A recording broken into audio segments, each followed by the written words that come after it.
أتل ما أوحي إليك من الكتاب وقم الصلاة إن الصلاة تنهى عن الفحشاء والمنكر ولذكر الله أكبر والله يعلم ما تصنعون ولا تجادلوا أهل الكتاب إلا بالتي هي أحسن إلا الذين ظلموا منهم وقولوا آمنا بالذي أنزل إلينا وأنزل إليكم وإلهنا وإلهكم واحد ونحن له مسلمون وكذلك أنزلنا إليك الكتاب فالذين آتيناهم الكتاب يؤمنون به ومن هؤلاء من يؤمن به وما يجحد بآياتنا إلا الكافرون وما كنت تتلو من قبله من كتاب ولا تخطه بيمينك إذا لارتاب المبطلون بل هو آيات بينات في صدور الذين أوتوا العلم وما يجحد بآياتنا إلا الظالمون وقالوا لولا أنزل عليه آيات من ربه قل إنما الآيات عند الله وإنما أنا نذير مبين أولم يكفهم أنا أنزلنا عليك الكتاب يتلى عليهم إن في ذلك رحمة وذكرى لقوم يؤمنون قل كفى بالله بيني وبينكم شهيدا يعلم ما في السماوات والأرض والذين آمنوا بالباطل وكفروا بالله أولئك هم الخاسرون ويستعجلونك بالعذاب ولولا أجل مسمى لجاءهم العذاب وليأتينهم بغتة وهم لا يشعرون يستعجلونك بالعذاب وأن جهنم لمحيطة بالكافرين يوم يغشاهم العذاب من فوقهم ومن تحت أرجلهم ويقول ذوقوا ما كنتم تعملون يا عبادي الذين آمنوا إن أرضي واسعة فإياي فاعبدون كل نفس ذائقة الموت ثم إلينا ترجعون والذين آمنوا وعملوا الصالحات لهم بأنهم من الجنة غرفا تجري من تحتها الأنهار خالدين فيها نعم أجر العاملين الذين صبروا على ربهم يتوكلون وكأي من دابة لا تحمل رزقها الله يرزقها وإياكم وهو السميع العليم ولئن سألتهم من خلق السماوات والأرض وسخر الشمس والقمر ليقولون الله فأنى يؤفكون الله يبسط الرزق لمن يشاء من عباده ويقدر له إن الله بكل شيء عليم ولئن سألتهم من نزل من السماء ماء فأحيا به الأرض من بعد موتها ليقولون الله قل الحمد لله بل أكثرهم لا يعقلون وما هذه الحياة الدنيا إلا له ولعب وإن الدار الآخرة لهي الحيوان لو كانوا يعلمون فإذا ركبوا في الفلك دعوا الله مخلصين له الدين فلما نجاهم إلى البر إذا هم يشركون ليكفروا بما آتيناهم وليتمتعوا فسوف يعلمون أولم يروا أنا جعلنا حرما آمنا ويتخطف الناس من حولهم أفبالباطل يؤمنون وبنعمة الله يكفرون ومن أظلم ممن افترى على الله كذبا أو كذب بالحق لما جاءه أليس في جهنم مثوى للكافرين والذين جاهدوا فينا لنهدينهم سبلنا وإن الله لمع المحسنين ألف لام ميم غلبت الروم في أدنى الأرض وهم من بعد غلبهم سيغلبون في بضع سنين لله الأمر من قبل ومن بعد ويومئذ يفرح المؤمنون بنصر الله ينصر من يشاء وهو العزيز الرحيم وعد الله لا يخلف الله وعده ولكن أكثر الناس لا يعلمون ظاهرا من الحياة الدنيا وهم عن الآخرة هم غافلون أولم يتفكروا في أنفسهم ما خلق الله السماوات والأرض وما بينهما إلا بالحق وأجل مسمى وإن كثيرا من الناس بلقاء ربهم لكافرون أولم يسيروا في الأرض فينظروا كيف كان عاقبة الذين من قبلهم كانوا أشد منهم قوة وآثروا الأرض وعمروها أكثر مما عمروها وجاءتهم رسلهم بالبينات فما كان الله ليظلمهم ولكن كانوا أنفسهم يظلمون ثم كان عاقبة الذين أساءوا السوء أن كذبوا بآيات الله وكانوا بها يستهزئون الله يبدأ الخلق ثم يعيده ثم إليه ترجعون ويوم تقوم الساعة يبلس المجرمون ولم يكن لهم من شركائهم شفعاء وكان من شركائهم كافرين ويوم تقوم الساعة يومئذ يتفرقون فأما الذين آمنوا وعملوا الصالحات فهم في روضة يحبرون وأما الذين كفروا وكذبوا بآياتنا ولقاء الآخرة فأولئك في العذاب محضرون فسبحان الله حين تمسون وحين تصبحون وله الحمد في السماوات والأرض وعشيا وحين تظهرون يخرج الحي من الميت ويخرج الميت من الحي ويحيي الأرض بعد موتها وكذلك تخرجون ومن آياته أن خلقكم من تراب ثم إذا أنتم بشر تنتشرون من آياته أن خلق لكم من أنفسكم أزواجا لتسكنوا إليها وجعل بينكم مودة ورحمة إن في ذلك لآيات لقوم يتفكرون ومن آياته خلق السماوات والأرض واختلاف ألسنتكم والوانكم إن في ذلك لآيات للعالمين ومن آياته منامكم بالليل والنهار وابتغاؤكم من فضله إن في ذلك لآيات لقوم يسمعون ومن آياته يريكم البرق خوفا وطمعا وينزل من السماء ماء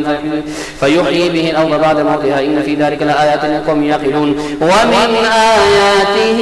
أن تقوم السماء والأرض بأمره ثم إذا دعاكم دعوة من من الأرض إلى أنتم تخرجون وله من في السماوات والأرض كل له قانتون وهو الذي يبدأ الخلق ثم يعيده وهو أهون عليه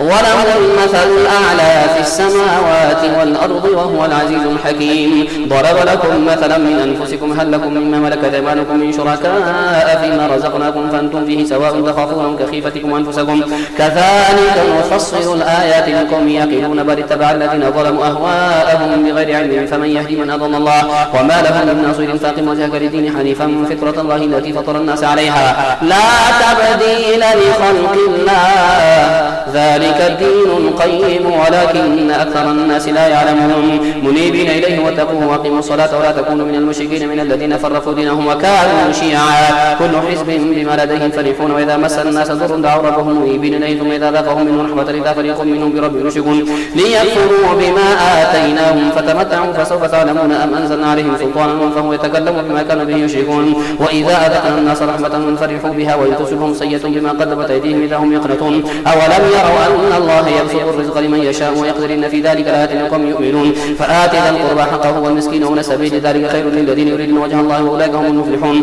وما آتيتم من ربا ليربو في أموال الناس فلا يربو عند الله وما آتيتم من زكاة تريدون وجه الله فأولئك هم المضعفون الله الذي خلقكم ثم رزقكم ثم يميتكم ثم يحييكم هل من شركائكم من يفعل من ذلك من شيء سبحانه وتعالى عما يشركون ظهر الفساد في البر والبحر بما كسبت أيدي الناس ليذيقهم بعض الذي عملوا لعلهم يرجعون قل سيروا في الأرض فانظروا كيف كان عاقبة الذين من قبل كان أكثرهم مشركين فأقم وجهك للدين القيم من قبل أن يأتي يوم لا مرد له من الله يومئذ يصدعون من كفر فعليه كفره ومن عمل صالحا فلينفسهم يمهدون ليجزي الذين آمنوا وعملوا الصالحات من فضله إنه لا يحب الكافرين ومن آياته أن يرسل الرياح مبشرات وليذيقكم من رحمته ولتجري الفلك في أمره ولتبتغوا من فضله ولعلكم تشكرون ولقد أرسلنا من قبلك رسلا إلى قومهم فجاءوهم بالبينات فانتقمنا من الذين أجرموا وكان حقا علينا نصر المؤمنين الله الذي يرسل الرياح فتثير سحابا فيبسطه في السماء كيف يشاء ويجعله كسفا فترى الودق يخرج من خلاله فإذا أصاب به من يشاء من عباده إذا هم يستبشرون وإن كانوا من قبل أن ينزل عليهم من قبله لمبلسين فانظر إلى آثار رحمة الله كيف يحيي الأرض بعد موتها إن ذلك لمحيي الموتى وهو على كل شيء قدير ولئن أرسلنا ريحا فرأوه مصفرا لظلوا من بعد يكفرون فإنك لا تسمع الموتى ولا تسمع صم الدعاء إذا ولوا مدبرين وما أنت بهاد العمي عن ضلالتهم إن تسمع إلا من يؤمن بآياتنا فهم مسلمون الله الذي خلقكم من ضعف ثم جعل من بعد ضعف قوة ثم جعل من بعد قوة ضعفا وشيبة يخلق ما يشاء وهو العليم القدير ويوم تقوم الساعة يحسب المجرمون ما لبثوا غير ساعة كذلك كانوا يؤفكون وقال الذين أوتوا العلم والإيمان لقد لبثتم في كتاب الله إلى يوم البعث فهذا يوم البعث ولكنكم كنتم لا تعلمون فيومئذ لا ينفع الذين ظلموا معذرتهم ولا هم يستعتبون ولقد ضربنا للناس في هذا القرآن من كل مثل ولئن جئتهم بآية ليقولن الذين كفروا إن أنتم إلا مبطلون كذلك يطبع الله على قلوب الذين لا يعلمون فاصبر إن وعد الله حق ولا يستخفنك الذين لا يوقنون ألف لام ميم تلك آيات الكتاب الحكيم هدى ورحمة للمحسنين الذين يقيمون الصلاة ويؤتون الزكاة وهم بالآخرة هم يوقنون أولئك على هدى من ربهم وأولئك هم المفلحون ومن الناس من يشتري لهو الحديث ليضل عن سبيل الله بغير علم واتخذها هزوا أولئك لهم عذاب مهين وإذا تتلى عليه آياتنا ولى مستكبرا كأن لم يسمعها كأن في أذنيه وقرا فبشروا بعذاب أليم إن الذين آمنوا وعملوا الصالحات لهم جنات النعيم خالدين فيها وعد الله حقا وهو العزيز الحكيم خلق السماوات بغير عمد ترونها والقى في الأرض رواسي أن تميد بكم وبث فيها من كل دابة وأنزلنا من السماء ماء فأنبتنا فيها من كل زوج كريم هذا خلق الله فأروني ماذا خلق الذين من دونه بل الظالمون في ضلال مبين ولقد آتينا لقمان الحكمة أن اشكر لله ومن يشكر فإنما يشكر لنفسه ومن كفر فإن الله غني حميد وإذ قال لقمان لابنه وهو يعظه يا بني لا تشرك بالله إن الشرك لظلم عظيم ووصينا الإنسان بوالديه حملته أمه وهنا على وهن وفصاله في عامين أن اشكر لي ولوالديك إلي المصير وإن جاهداك على أن تشرك بما ليس لك به علم فلا تطعهما وصاحبهما في الدنيا معروفا واتبع سبيل من أناب إلي ثم إلي مرجعكم فأنبئكم بما كنتم تعملون يا بني إنها إن تك مثقال حبة من خردل فتكن في صخرة أو في السماوات وفي الأرض يأت بها الله إن الله لطيف خبير يا بني أقم الصلاة وأمر بالمعروف وانهى عن المنكر واصبر على ما أصابك إن ذلك من عزم الأمور ولا تصعر خدك للناس ولا تمشي في الأرض مرحا إن الله لا يحب كل مختال فخور واقصد في مشيك واغضض من صوتك إن أنكر الأصوات لصوت الحمير ألم تروا أن الله سخر لكم ما في السماوات وما في الأرض وأسبغ عليكم نعمه ظاهرة وباطنة ومن الناس من يجادل في الله بغير علم ولا هدى ولا كتاب منير وإذا قيل لهم اتبعوا ما أنزل الله قالوا بل نتبع ما وجدنا عليه آباءنا أولو كان الشيطان يدعوهم إلى عذاب السعير ومن يسلم وجهه إلى الله وهو محسن فقد استمسك بالعروة الوثقى وإلى الله عاقبة الأمور ومن كفر فلا يحزنك كفره إلينا مرجعهم فننبئهم بما عملوا إن الله عليم بذات الصدور نمتعهم قليلا ثم نضطرهم من عذاب غليظ ولئن سألتهم من خلق السماوات والأرض يقولون الله قل الحمد لله بل أكثرهم لا يعلمون لله ما في السماوات والأرض إن الله هو الغني الحميد ولو أن ما في الأرض من شجرة أقلام والبحر يمده من بعده سبعة أبحر ما نفذت كلمات الله إن الله عزيز حكيم ما خلقكم ولا بعثكم إلا كنفس واحدة إن الله سميع بصير ألم تر أن الله يولج الليل في النهار ويولج النهار في الليل وسخر الشمس والقمر كل يجري إلى أجل مسمى وأن الله ما تعملون خبير ذلك بأن الله هو الحق وأن يدعون من دونه الباطل وأن الله هو العلي الكبير ألم تر أن الفلك تجري في البحر بنعمة الله ليريكم من آياته إن في ذلك لآيات لكل صبار شكور وإذا غشيهم موج كالظلال دعوا الله مخلصين له الدين فلما نجاهم إلى البر فمنهم مقتصد وما يجحد بآياتنا إلا كل ختار كفور يا أيها الناس اتقوا ربكم واخشوا يوما لا يجزي والد عن ولده ولا مولود هو جاز عن والده شيئا إن وعد الله حق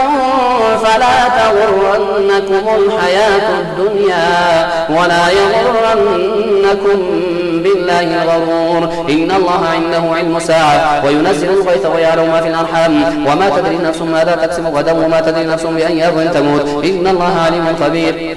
ألف لام ميم تنزيل الكتاب لا ريب فيه من رب العالمين أم يقولون افتراه بل هو الحق من ربك لتنذر قوما ما أتاهم من نذير من قبلك لعلهم يهتدون الله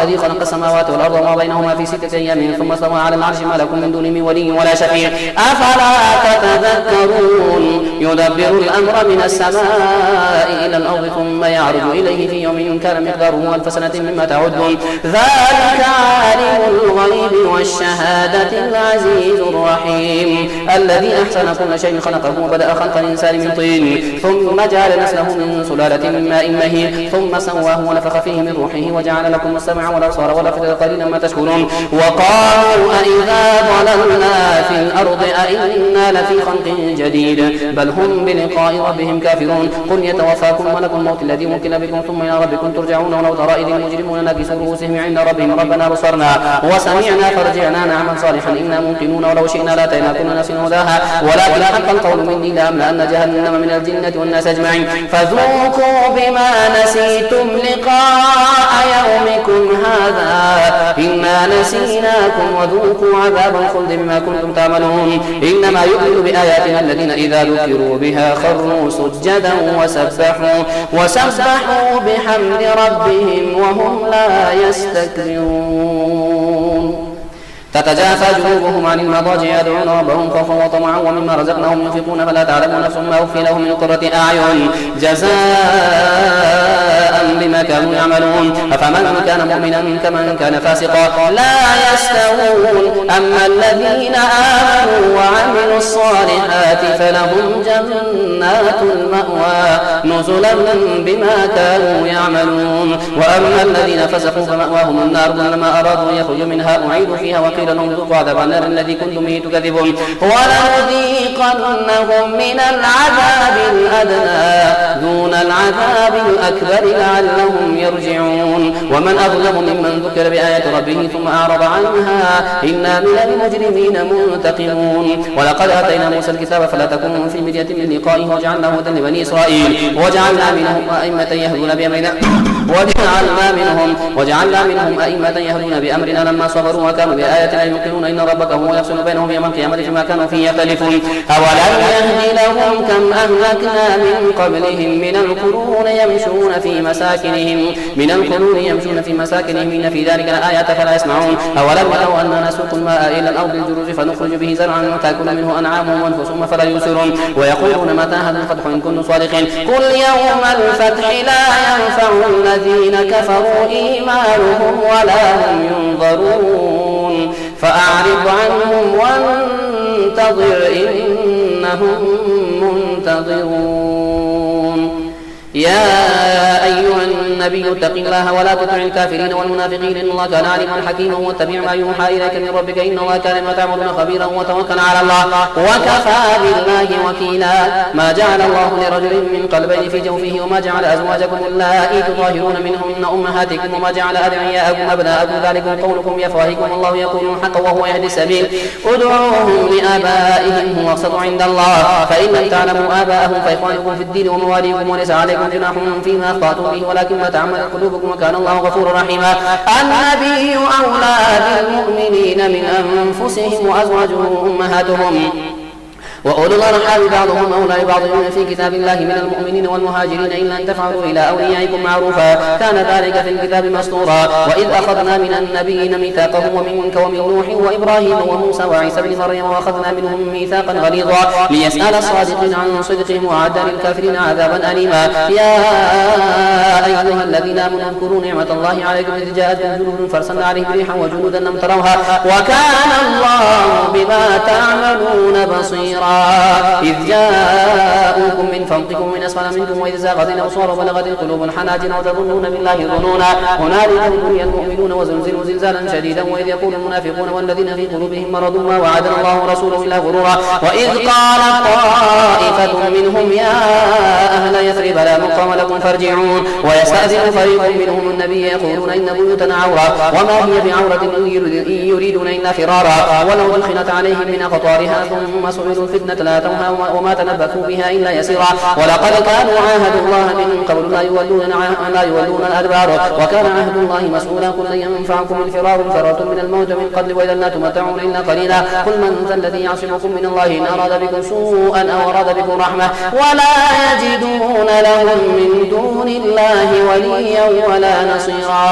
قد يعلم الله المعوقين منكم والقائلين لإخوانهم هلم إلينا